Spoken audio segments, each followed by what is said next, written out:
I'm always telling them, you know, you can look at your skin or look at the inside of you, just like you would your garden soil. What's going to be better? Right. You know, infusing yourself and your skin with things that are going to, with nutrients that are going to support growth of beneficial bacteria. Yeah.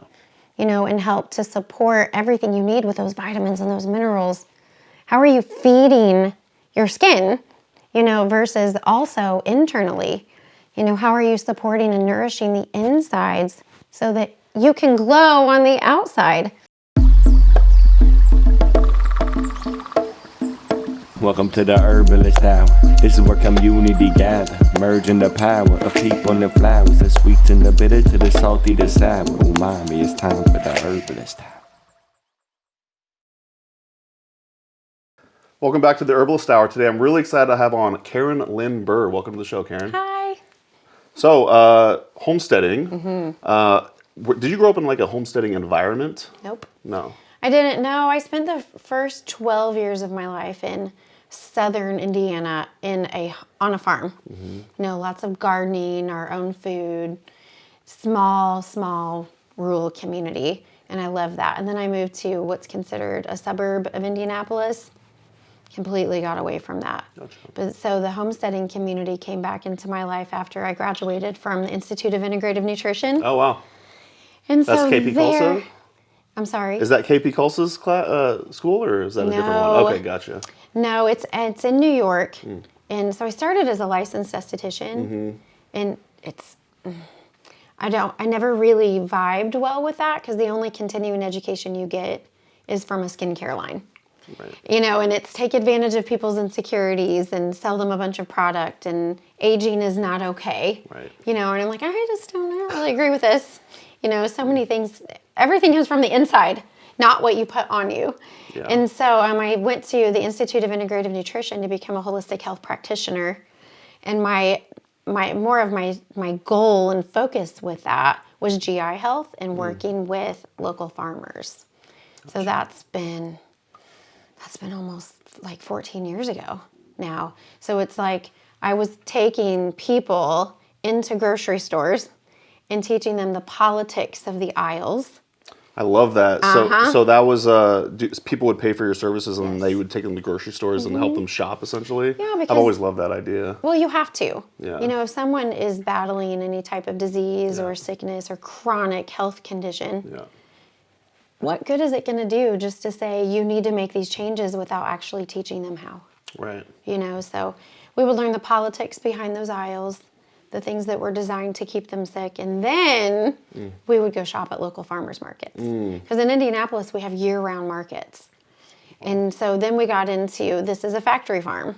This is what this is. This is terrible for you. Yeah. This is terrible for the environment. This is terrible for the animals. Yeah. You know, and then these are regenerative farmers. You know, before regenerative farming was even like what it is now. You know, so it was just awesome. And so you make it personal for people when you are walking them through these things. So I've been working with local farmers for a long time now. Can you describe to the audience what your current homestead is like, or what it looks like? Yeah. It doesn't have a name, too. No, we live in a normal little suburb of Indianapolis in a neighborhood. And when people tell me that they do not have room to garden or to grow, I'm like, you just don't want to. Right. You know, so we have literally taken every square inch of what we have, and it has turned into foodscaping. Love it. So whole front yard looks like beautiful flower gardens, but it's all medicinals and foods, and then we have chickens. So we do modern homesteading. Absolutely. Yeah, we live on a 0.1 acre yard, and Amanda actually has spearheaded homesteading situation for us too. Do you have any advice for people who live on small plots of lands? Yes, container gardening, vertical gardening. Yeah. There's so much you can do. You know, backyard chickens. Yeah. You know, there's so much you can do. It's the only thing that would hold people back is themselves. For sure. So what initially got you interested in pursuing herbalism as a career? After working with people through like food as medicine, I don't know, I felt like something was missing. I wanted to my knowledge. And then I found the Chestnut School of Herbal Medicine. Oh, okay. With Juliet Blankensport. Right. And I fell in love with that program. So that was my first herb school. And at that point, you still got to go to the school. Oh, wow. So you went in Asheville then? Uh-huh. Oh, awesome. Just by Joe Hollis. So Joe was just up the mountain. That's right. You know, so it was just amazing to be able to do, like, most of your program was online and doing her program that way, but then she had you actually come there. Yeah. So learning how to, like, forage and wildcraft in the mountains, and had this beautiful herbal, like, kitchen where we would forage and learn growing of plants. You know, it was just an amazing program that she had. And then when I had graduated from that and I'm back in India, I was kind of depressed and angry because I didn't know anybody in our community who was like that. So I'm like, great, now I'm here all alone. No. And I just learned all these beautiful things. But I was so wrong. That's when people started coming out of the woodwork and I started finding amazing people. Yeah, what's the herb scene in Indianapolis or Indiana like? It's really, I'm torn on it, right? Yeah. So because herbalism has become such an interest for people, and what I love about the homesteading aspect, so when I'm teaching at homesteading conferences, I'm teaching herbs that are safe for everyone to use, right? So wild edibles, wild foods, what to grow in your gardens that are safe. Okay, so throughout the state of Indiana, we have a lot of the homesteading herbalists, which we need more of. We need that.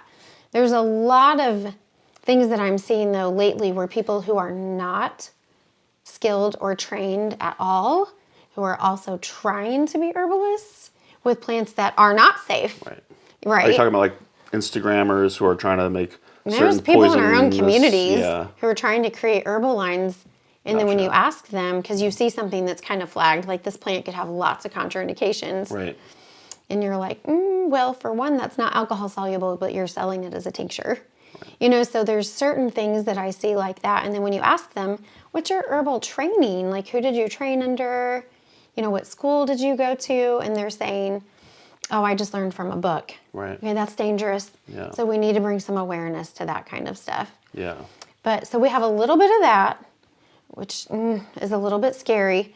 But, man, there are some really amazing skilled herbalists with special niches. You know, we have Aaron McNicholas, who works with oncology. We have a girl. That guy right there? Yeah, it's the guy right here. And he has, like, blown up the scene with helping people support themselves who are going through cancer. And then we have other girls, one who specializes in life-threatening allergies and asthma, and she studied with Paul. Okay, awesome. You know, and so send people to her. Love Paul Bergner.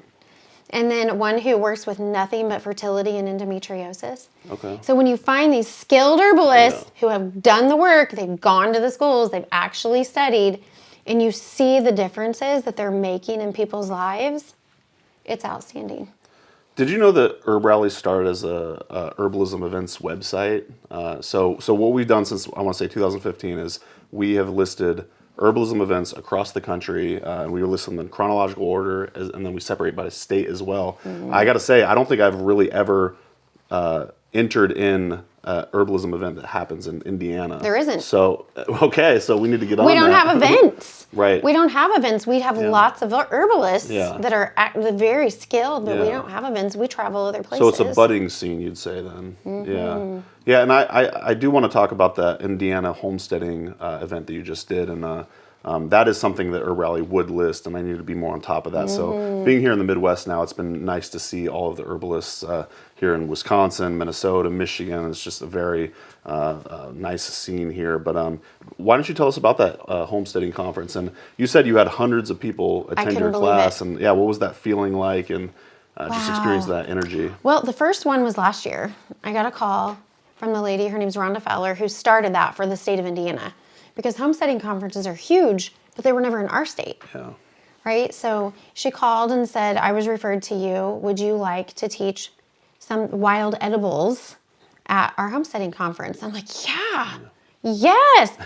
And I think that there were around 800 our first year. And then this year, there were over 1,000. Wow. And of course, it's crazy. Everything. You know, if it's people think that they have to actively be homesteading, right? And you don't.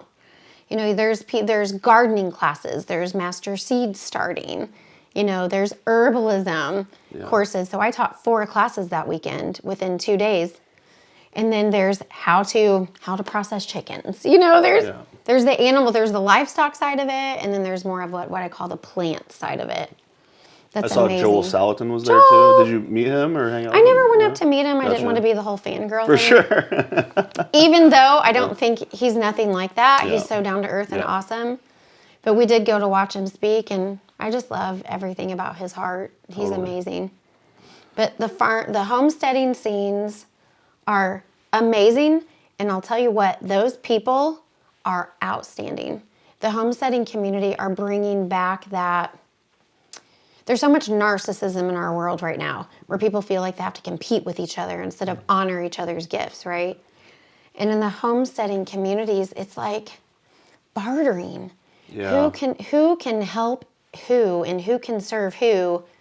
And I love what Rhonda has done in our state, because she has now created where different counties are creating their own homesteading groups. And so you'll have different homesteading groups in different counties throughout the state of Indiana, and it's just outstanding. So were there actually a couple hundred people in your class? Oh, yeah. What was that like teaching that many people? I love it. Okay, do you really? I love it. Have you always been like a naturally gifted public speaker? Yes. Or? Yeah, okay. People are That like, was you should write a book. shitless. I don't know if I love it. I love it. And when you can get the crowd going, you know, at the Southern Indiana one, it was so much fun because I made everybody just kind of get up and yell, "We love plants." Is there a video of that somewhere? All right. Yeah. Can we splice that into this interview? Sure. We love plants! It was just really fun to get people, you know, excited, because when you get into these classes, so many people just sit there like, Yeah. you know, they're emotionless, Yeah. and it's like, come on, let's shake things up. Let's show your excitement. You're obviously excited to be here, or you wouldn't be sitting here. Right. You know, and then just the hunger to learn how to get back to more of our ancient ways. Just a quick break from the show to thank our presenting sponsor, Oshala Farm. Oshala Farm is a beautiful and vibrant certified organic herb farm based in Southern Oregon, where they grow and sell over 80 different plant species. The founders, Elise and Jeff Higley, have been longtime friends, so I highly trust their growing methods and ethics. You'll love the potency and vibrancy of all the herbs they have to offer. To learn more and purchase their herbs and other organic goods, head to oshalafarm.com. So thanks once again to Oshala Farm for sponsoring the Herbalist Hour. Now back to the show. Enjoy. So you're a very enthusiastic teacher. I suspect that's probably why you started your YouTube channel, which I would love for you to plug and talk a little bit about what you're doing there on your YouTube channel. I wasn't going to do it. Yeah.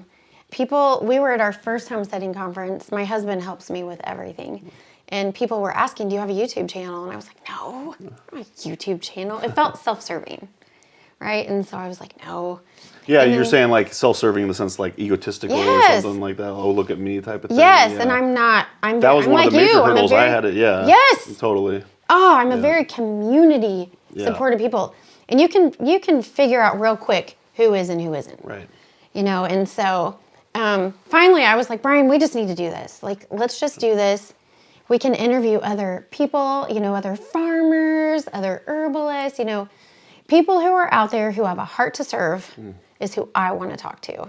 Not people who just want to promote themselves for their own greedy ways. I want a heart to serve.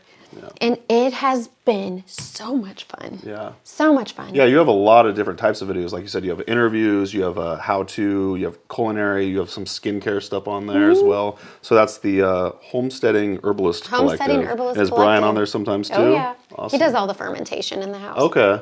I was actually going to ask you about fermentation. It seems like you have the fermented hot sauce, which I've done before. I love that. I want you to speak a little bit about your fermented applesauce for GI health. I've somehow never thought of that. First of all, did you make that recipe up? Brian did. That's Well, genius. he I love made that up the idea. fermented applesauce, and then Yeah. I started using it in the apothecary You for threw my some clients. herbs in there too. Some, I want to say calendula was in there. Calendula, Maybe cinnamon, plantain, and okay. marshmallow. Oh, marshmallow, that's right. Would you be willing to maybe give a brief overview, or Brian, or how to make it? And we could link to the video as well. But yeah, I just found that just a genius idea. Well, that goes back to my food is medicine, right? Yeah. So as an herbalist, when people walk into my apothecary, they come in with a list of meds and they say, I want to get off of these. Do you have herbs for this? And every time I'm like, no, herbs don't work that way. These are not pharmaceuticals, right? And so I have found as a practitioner that it is so much more, it is so helpful to not only you as the practitioner, but to the patient to inspire them to help themselves. So anybody that I work with, I want them to know, I am not here to fix you. These herbs are not here to fix you. I am here to help guide you to use the plants and your food as medicine and the whole, relationships, all of it, mind, body, spirit. But when you're able to teach someone how to ferment apples, and then how to use these very, very soothing and healing herbs, I've taught them how, but they do it. It's like teaching gardening for your health. That's one of my favorite classes to teach because you make it personal. You're teaching, do you battle anxiety?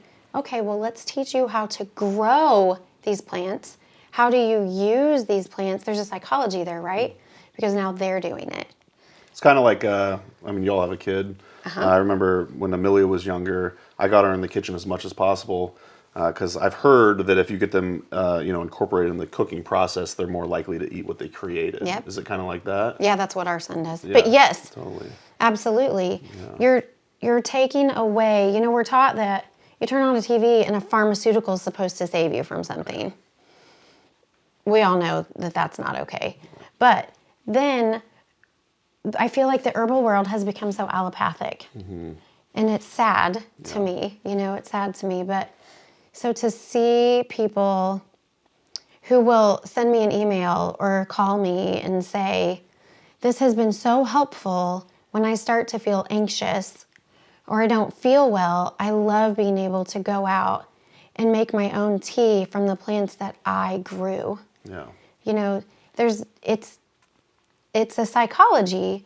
They're not so focused on themselves and what's in their head anymore. They've changed their focus to now I'm going to grow this, I'm going to take care of this, and this is here to serve me. But yet I served it, so now this plant can serve me. So it's like if we could just get more of that, then that way people have a deeper understanding as that they are the ones that heal themselves. I love that. That's such a great message. Do you have any other favorite ferments that you'd like to share with the audience, like something super simple to get started? Recently we did, because Brian loves to make kombucha too, and I was like, let's do cottonwood. Oh, wow. So I love the smell. I've never considered tasting it. It was beautiful. Yeah. But that's what I used in the fermented applesauce. I used cottonwood kombucha mother. Oh, that's right. Yeah, that's how you got the fermentation process started, was with the SCOBY. Okay. Yeah. So, but making, just when you get into plants, I feel like we all learn the basics, right? Yeah. The tulsi, the calendula, the candula, all these amazing, beautiful plants. But when you start really learning the chemistry of, well, what's that tree bark? Or, instead of learning, for instance, I'm always pushing the limits with my teachers. It's like, oh, well, this leaf. And so they'll teach you one thing about the plant. And I'm like, well, what about the stem? You're one of those Or what about the students. root? Or what about this? And I'm like, I want to know all of the plant. Totally. And so it's fun because then sometimes people will say, oh, well, yeah. And I'm like, why didn't you teach us that from the begin with? Let's learn all about the plant instead of one part of it. So I love being able to do that. So when you're working with these ferments and you're trying to get more of these probiotic cultures into your diet, think outside the box. Start fermenting different foods. To make kombucha, you have to have tannins. Yeah. What has amazing tannins? Tree barks. So of course you don't want to ferment cherry, but there's so many things you could do out there. Do you remember when I fermented, I want to say it was the stems or the middle part of the kale? So you could eat the kale, right? Yeah. But then the hardy part, the stems, I actually fermented those. And I was like, yeah. It all goes in line with this concept called Frugal Nutrition, where I'm just use the whole animal or plant, however you can. That's a really cool program. Thanks. Yeah. HerbRally.com/Frugal Nutrition. Yes, it's awesome. It's a free course. Yeah, exactly. Well, I know. So you're the wild foraging esthetician. Yes. Can you tell us what that means? Yes, 100%. So 6 years ago, I have a business partner. Her name's Sarah, and she's an esthetician. Okay. And she was stepping more into that holistic lifestyle. Yeah. And so I was like, would you ever want to do this? Let's do this together. Let's create a spa on our own that's holistic. And is this Materia Meda? Materia Meda. And so the more I grew into with herbal knowledge, the more I got into that. And just diving deeper into plant chemistries, I'm like, okay, so the traditional skincare world is all about aging is not okay. Which I have to interject. I won't throw anyone under the bus, but I was having a conversation with a pretty young person the other day, early 20s, and they were very curious about why I enjoy getting older. Like they were terrified, like they were past, 18, 19, 20 now, and like they were genuinely concerned that they were just like going downhill. And I'm like, no.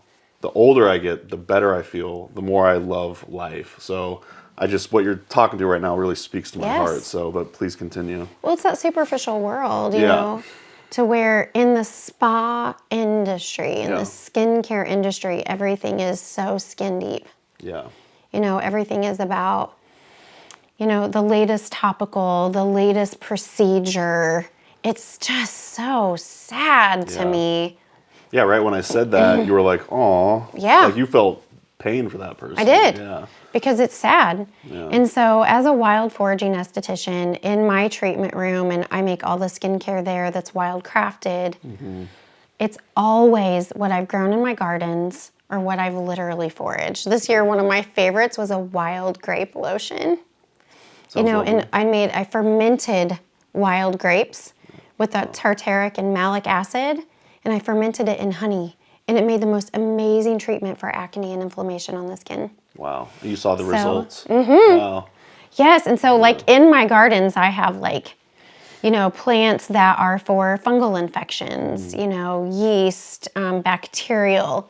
So I literally wildcraft every skincare, my lotions, my creams, everything that I do is from wildcrafted plants. What's the skincare industry like when it comes to making medicinal claims? Because I can see how like certain drugs, if they help with the skincare condition, they're allowed to make those claims because they're like, say, scientifically backed or whatever. Obviously, we know what you're doing is much better for the client, but are you allowed to say this fermented grape solution actually helps with acne? I don't do that. You don't? I say inflammation. I love it. Okay. And I always say, who always talks? They're seeing results, yes. So yeah. So Seja. Yeah. Seja Popham was one of my teachers, and I love that man. Yeah. And he just drilled it in our heads that herbs nourish and support. So everything in my apothecary is nourish and support. So you're essentially training your clients to kind of understand that. 100%. Yeah. They have to, Yeah. because that's what they do. They're nourishing and supporting. And when we age, the reason why it shows that we're aging is because our tissues are thinning. Your tissues are thinning from the inside out. And so when you're able to help to support, the thickening of those tissues, we have a kitty. When you're able to support, those tissues from a hormonal inspect ordinary, there's no such thing as hormonal balance, right? They're always going to be a state of imbalance. But when you're able to help somebody support themselves with natural aging processes, then you age gracefully. So when I get someone in for like perimenopause or menopausal aging, then I'm like, well, you're supposed to be doing this right now because you're in reverse puberty. So let's work with your body's natural processes, and then you can start to feel a little bit more youthful and look a little bit more youthful. But that's nourishing from the inside out and working with what the body needs, where the body's at that time. But no, we're not taught that in conventional ways. Right. So you mentioned a fermented grape product that you made for external use. I'm just kind of curious, is there a link between consuming fermented products and skin health overall? Yeah, you know, your skin is its own ecosystem. You know, the skin has its own microbiome. The skin eats just like we do. Yeah. But it's internally, it's the last to receive nutrition. So when you can treat your skin like I always ask my clients, I'm like, are you a gardener? And I love it when they garden, right? So when I'm working with them, whether it's internal, topical, I'm always telling them, you know, you can look at your skin or look at the inside of you, just like you would your garden soil. I love that. You know, do you want to, what's going to be better? Right. You know, infusing yourself and your skin with things that are going to, with nutrients that are going to support growth of beneficial bacteria. Yeah.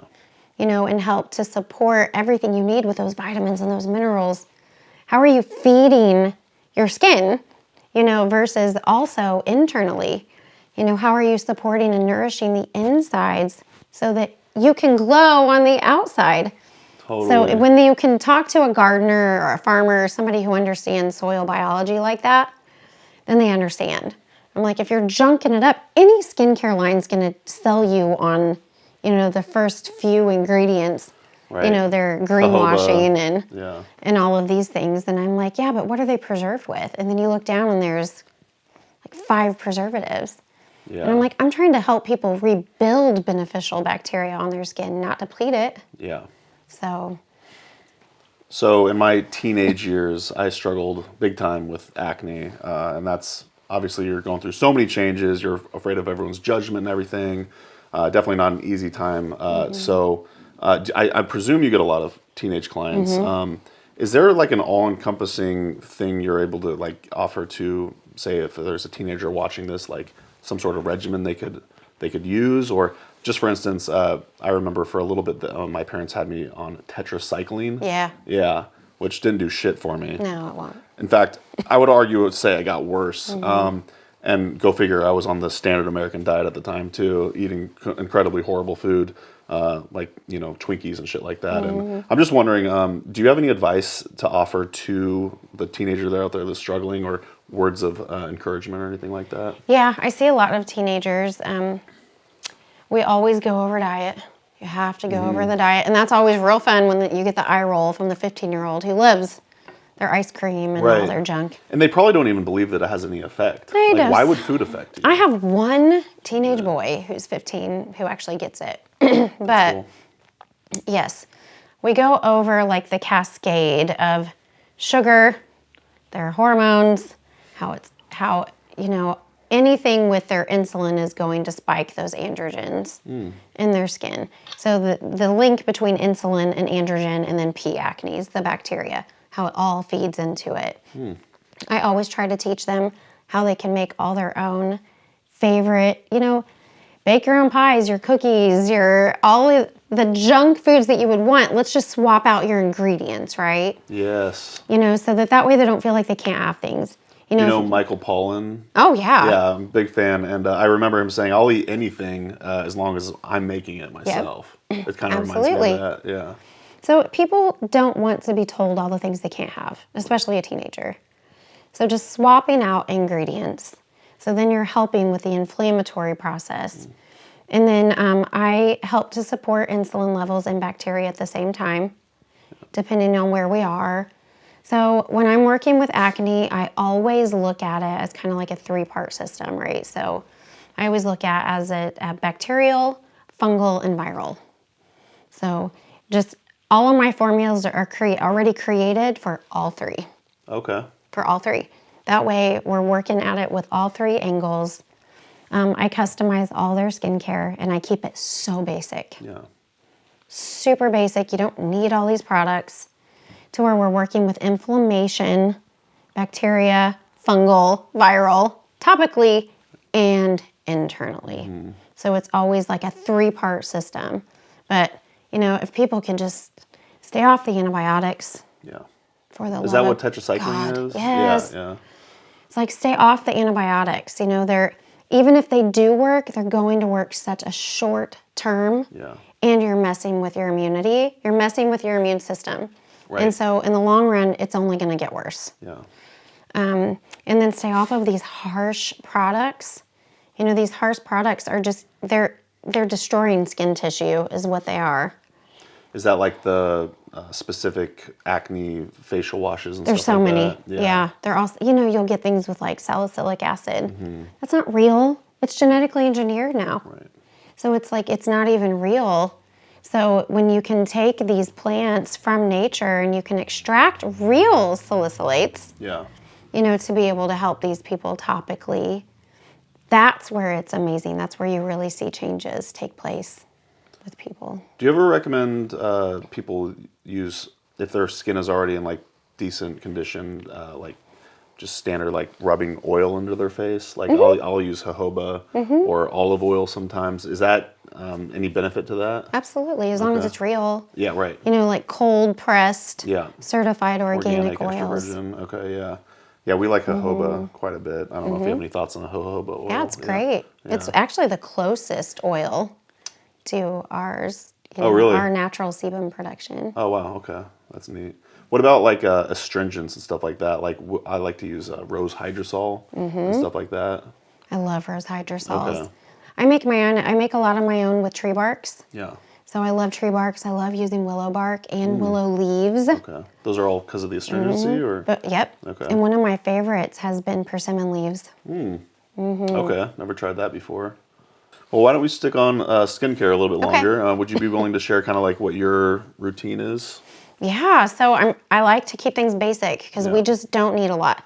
So for me, it's more of what I eat. You know, like we eat everything. We just Right. eat clean foods. We grow a lot of our food, and we shop primarily from not grocery stores, but our local farmers markets. And you said you have year-round, too. Year-round. Does that mean they're like indoors in the winter? How harsh is the winter in Indiana? It hasn't been that bad. Yeah. You know, we got up here and it was freezing. Yeah.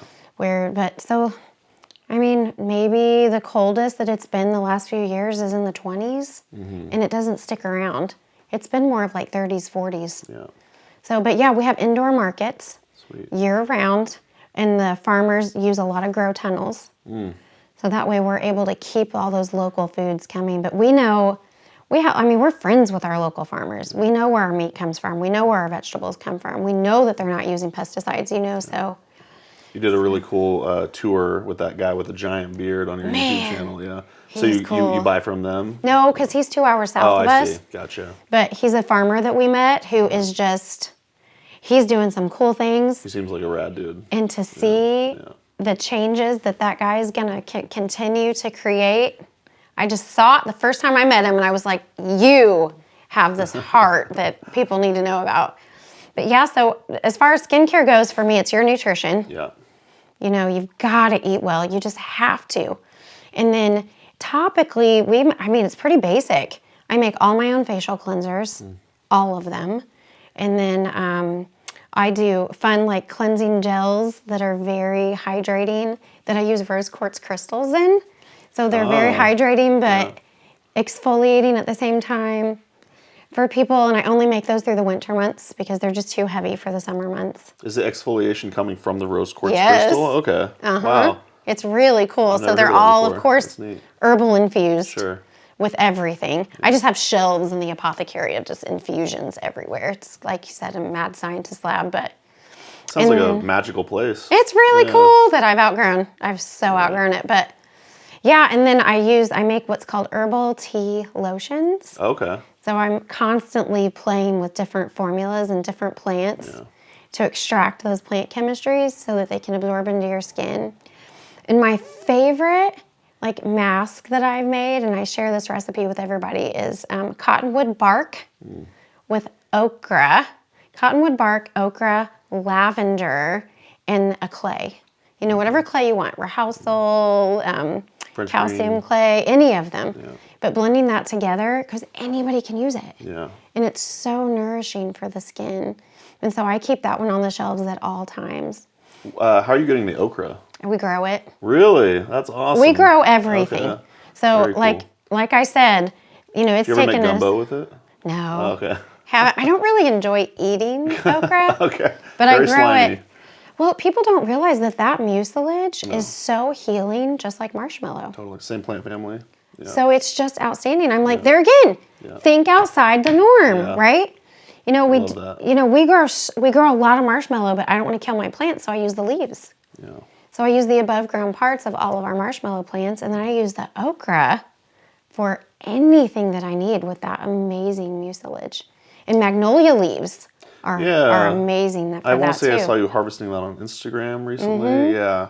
I've never heard of anyone using that, and that's for the, you say for the mucilage? Oh, wow, okay. Yep, you know, just like cinnamon, if you've ever infused cinnamon. Oh, yeah, I remember first time putting cinnamon in my coffee, there was like this gloopy, snotty stuff at the bottom. So absolutely. We get so focused on just one plant where it's like, come on, there's, you know, if you learn the chemistry of these plants, then you're like, oh, well, that contains a mucilage too. I could play with that.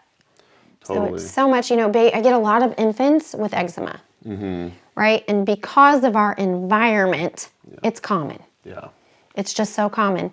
So just being able, this is just topical for it, but being able to make like a blend of marshmallow root with okra and magnolia flowers and just let that sit overnight and have the mom literally just spray that on the eczema for the next few days. It's out. You wouldn't believe the changes Herbs work. In these skin. Like, it's outstanding. But what I mean by that is there's so much more than just marshmallow. Totally. You know? Yeah, I use marshmallow root quite a bit, but another one of my favorite plant allies is linden, which is also in the marshmallow plant family. But just also it's got that nice slime to it as well. But are there any plants you're currently vibing with? Any like plant allies that you're just kind of loving lately? Linden's one of my favorites. Oh, nice. This time of year, coming into the winter months, of course, I always love all my evergreens. But I'll tell you a plant that I have been obsessed with. This is what I'm looking for, yes. Wow. And I'm going to figure out how to grow it. But it's called rabbit tobacco or life everlasting. Yeah, I saw you post about that too. I did? Okay, yeah. April teaches about it. Okay. But then I was in an intensive with Phyllis Light and Matthew Wood, all on respiratory health. Okay.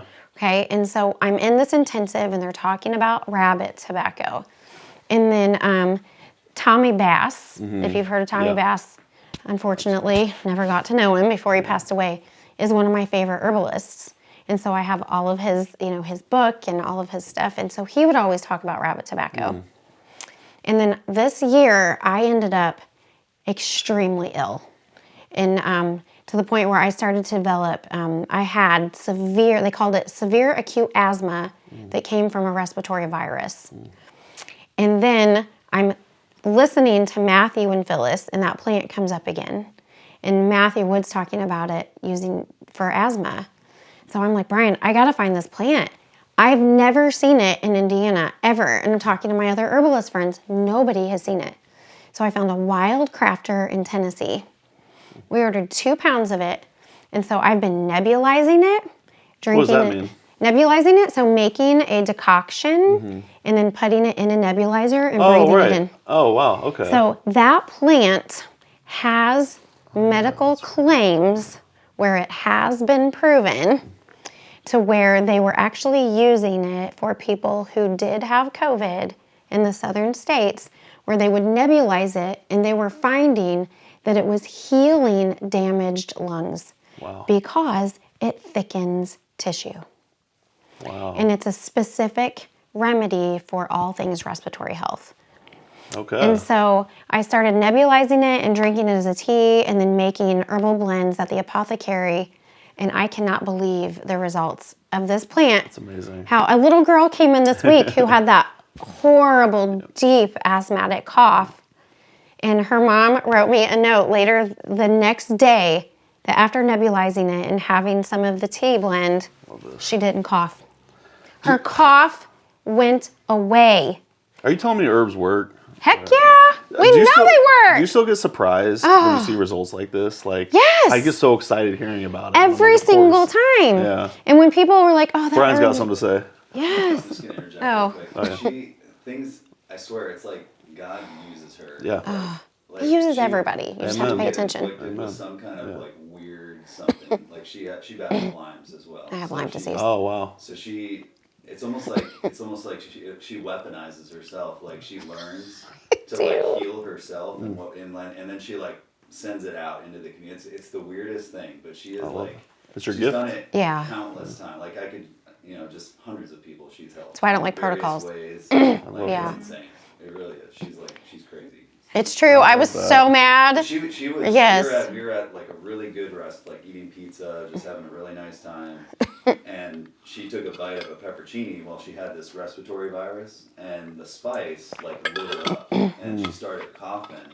And I seriously thought, because I had to like sprint to the car to get the inhaler. I thought she was going down. I thought she was gonna die, like just on the spot. Like, I lost all breath. Wow. Like, severe asthma attack. And she's like, she ran out of the restaurant not to make a scene or anything, and she's like trying to get air in.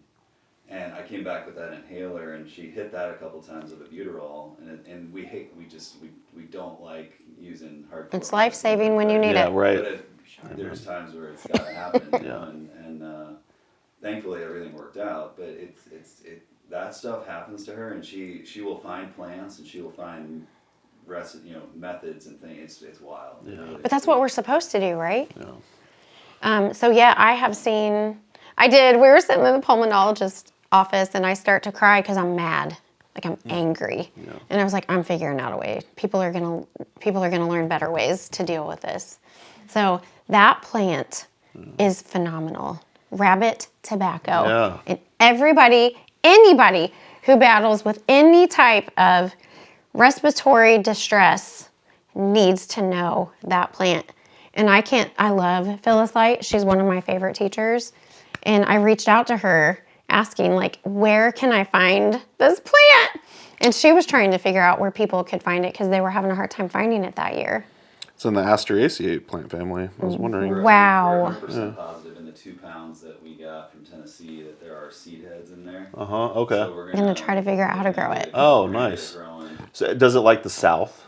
Mm-hmm. Yeah. So I'm thinking like Phyllis and down there. It's common. It's so common for them. It's like the way Phyllis explained it is that up here, the northern states and like Indiana, we have elderberry. Yeah. That's great for viruses, and down there it's rabbit tobacco. So I was like, why do we have to have one or the other? Why can't we, there again, like, let's mingle these two together to create some really powerful remedies to help support people. All right, rabbit tobacco. I'm going to look into that more. Thank you for sharing. I'm going to try a new question out for you. And feel free, this might be where you look into the camera, who knows. If you were to give a TED Talk on anything, what would it be about? Gardening. My TED Talk would be about gardening for your health, because herbal remedies work so much better when you are inspired to use these plants for your own health. When it becomes personal to you, and it's not the herbalist or the practitioner saying, oh, well, you need this. Because you're taking our word for it on our training and our expertise, which is what you're supposed to do, right? But at the same time, when it becomes personal and you have that personal connection to the plants, that's when you know that those plants have really connected to you. So gardening for your health is something that I'm super passionate about, because we have to start making these plants personal, because they've never not been here. They've never not been here. We have become so disconnected to where everything has to be take this for that. And we have to stop that. Eat your weeds. Eat these everyday beautiful plants. Live closer to nature. Stop being so disconnected. Shop with your local farmers markets. Use grocery stores for what they're good for. Avocados, bananas. Coffee. Use grocery stores for what they're good for that you can't get local, or that you didn't grow your own. Because we're never going to fight the system or really start to beat disease until we start to live these more ancient ways and until we start to live closer to nature. So that would be it. I love it. I'm glad I asked it. That was the first time doing that, and you knocked it out of the park, so thank you. Yeah. Well, what are some random hobbies of yours outside of the realm of homesteading and herbalism? I love reading. I love books. I love bookstores. I love YouTube, obviously. I've been watching this stuff forever. I'm like, Mason has a new show out. That's awesome. I know. I would love anything outdoors. We're big campers. Yeah. We love hiking. We love being on the water. Anything naturistic. Is there some good hiking in your neck of the woods? Nice. Beautiful hiking. We got to make our way down to Indiana. Indiana's beautiful. Southern Indiana's beautiful. Yeah. People are friendly. The northern part's just flat. It's kind of boring, uneventful. Southern Indiana is gorgeous. But yeah, our hobbies are gardening, anything outdoors. We love kayaking, being on the water, all of that stuff. We're not big like city people, unless it's touring fun little coffee shops. For we sure. love that kind of stuff. Totally. You mentioned books. Are there any books you're into right now? It could be fiction, nonfiction, or it could be kind of related to homesteading and whatnot. I love all things gardening and herbal books is pretty much what I have. I love Paul Bergner. Yeah. Co-authored a book that's one of my favorites that's called Folk Remedies. And it's a really fun book. It's not real popular, but it's awesome. I don't think I know that one. I know he's got fabulous. like tomes on garlic and ginseng and stuff like that. I've got those. Yeah. Yeah, he's just outstanding. Wonderful. But yeah, all of those fun things. If it's anything that has to do with nature, I do love books. I'm one of those collectors where you're like, oh, now I need this one. Now I need this one. Whether you read it or not, it's fun to have the book. Totally. Absolutely. I'm the same way. I love going to bookshops and stuff like that. And very cool. Well, I'd love to hear more about your store. Why don't you promote yourself a little bit? All right, let's promote your YouTube channel, Materia Meda. I know there's more to that name. Materia Meda. Materia Meda Herbal Blending. That's right. So it is a spa, Materia Meda Herbal Blending Spa. So aesthetics. So I do wild crafting aesthetics, and I see more of like skin disorders that I wild craft remedies for both internally and externally. My business partner is an eco-friendly makeup artist, and she's also an esthetician who uses a more natural skincare line called Eminence, if you've ever heard of it. Yeah, I read that on your website, and I thought it said Eminem, like the rapper. Oh, no, Eminence. Yeah, and they like to do a lot of crunchy things, like support, growths of different trees, and they're very eco-friendly. So your business partner is on the same wavelength as you in a lot of ways. Yep. I love that. Yeah, she doesn't geek out so much about like herbalism as I do, but she definitely has her own path with it. So cool. And then we do, my focus, when you walk in, everything is I have a small amount of tinctures. Okay. I like to work with food as medicine. Yeah. So when I see clients, I will have like salad dressings already made for them. Awesome. Wild spice blends. Everything, of course, different tea blends. I love to work with oxymils. Those are some of my most favorite. I don't know, they're underrated. Totally, yeah. I saw you do a video, I want to say it was oat tops, oat straw, and gynostemma. And did you make a oxymil out of that? I did both. Yeah, that's right. I did a tincture blend, and I wanted one that could be more mineral supportive. Right. Yeah. Because there again, I was like, okay, why do we only do it one way? Right. Like, let's work with the chemistry of the plants and get one that's more like mineral rich, and then one that's more, that's more of the alcohol base. And so, so I love to be able, and like elderberry, I'm always on a rant. About elderberry? Elderberry syrups, and I make a lot of people angry with this, but we're taught, we are all taught, and I talk to a lot of the elder herbalists this. And they're like, well, we know that makes sense, Karen, but we're all just taught that way, to work with elderberries. I love to forage all of my fresh berries, and I infuse them in vinegar. And I like to make my own vinegars. When you can make vinegars from all different plants, you just take that medicinal level so much higher. So I love to be able to take those plants and never, ever heat them. Never heat them. And that Phyllis Light is big on that too. In the South, they will take elderberries, fresh elderberries, and they will do a low simmer of them, but they never bring them to a boil. Because you destroy some of the properties? Yes, it's called thermal degeneration. Okay. So I did this on my YouTube channel where I was teaching the difference between a therapeutic elderberry syrup and a more like fun nutritional elderberry syrup. So it's not that one is wrong or right, it's just that there's a difference between the therapeutic properties with those. And so with mine, I will do an apple cider vinegar infusion, so nothing is ever heated. And then I add in some really heavy hitters that I tincture. So I like to do a blend of wormwood with sweet gum and bone set. And then I purposely add in star anise, working with the nutrient values of the plants. I would like to hear more about your business partner and stuff like that. Sometimes I'll ask people if they have any herbal entrepreneur business advice type of thing. And I want to say it was Raj, who we interviewed recently.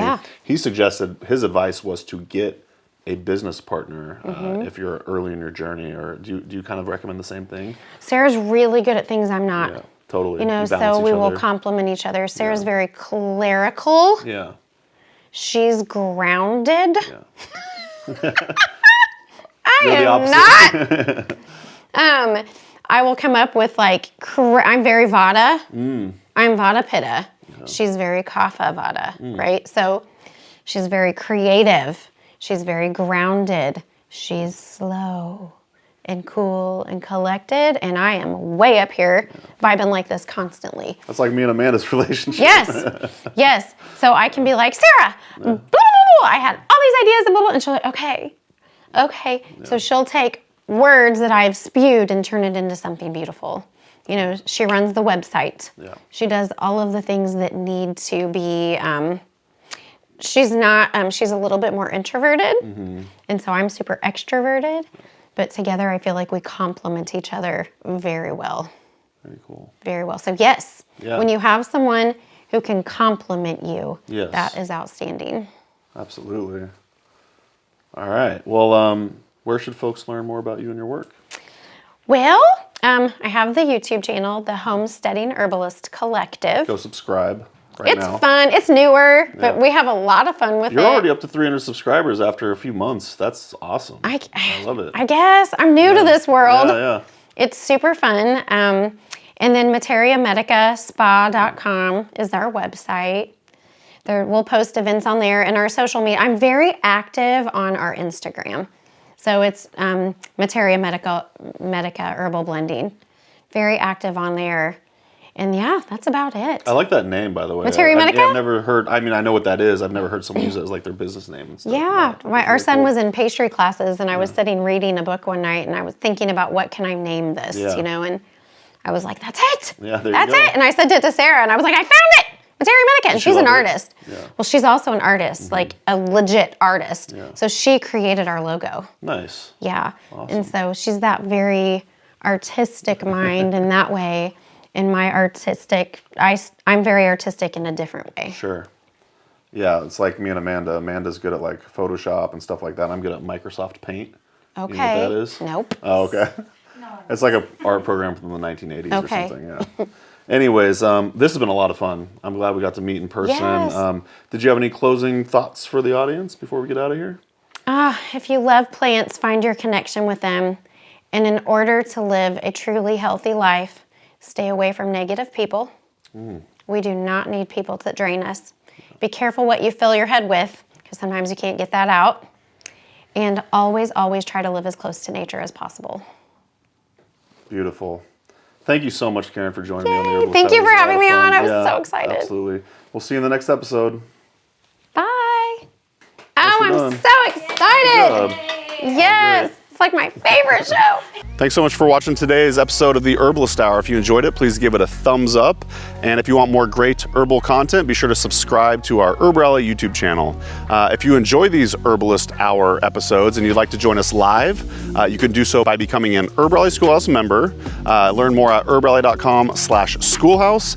And if you want to get your first 30 days for free, use coupon code YouTube30 at checkout. So our HerbRally Schoolhouse members get access to exclusive video classes, monographs, and a lot more herbal community discounts, along with joining these live Herbalist Hour interviews. So one more time, herbrally.com/schoolhouse, enter coupon code YouTube30 at checkout to get your first 30 days for free. All right, we'll see you in the next episode, and take care.